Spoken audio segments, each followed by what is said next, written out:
Kwa kweli ni afueni kwa wakazi wa Kajiado. Tuangazie tena masuala ya elimu, ambapo ili kuwezesha jamii kupitia elimu, wawekezaji katika kaunti ya Laikipia wamejenga maktaba katika eneo la Nanyuki ambayo itawasaidia wanafunzi hasa kutoka sekta isiyo rasmi kujifunza na kupata vitabu vya mtaala wa CBC ambavyo wazazi wengi hawawezi kununua.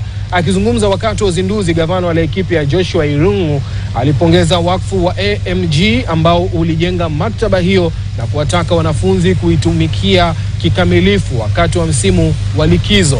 Inafuatia uzinduzi wa maktaba nyingine 3 zilizofanikiwa katika mitaa ya Kibera, Kangunduini na Githumu katika kaunti ya Murang'a chini ya mwamvuli wa taasisi hiyo. Kwa pamoja maktaba hayo yameweza kutoa zaidi ya vitabu 10,000.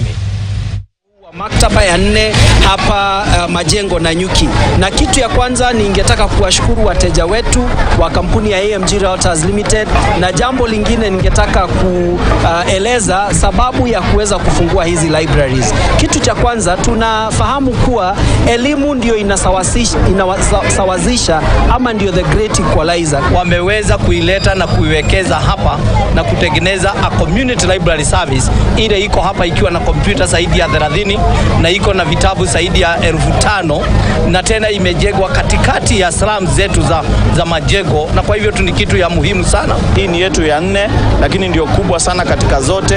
Ni iko na viti 200, watoto 200 wanaweza soma hapa. Iko na kompyuta zaidi ya 30, iko na vitabu zaidi ya 5,000 ambazo ni free. Mtoto halipishwi chochote kukuja kusoma.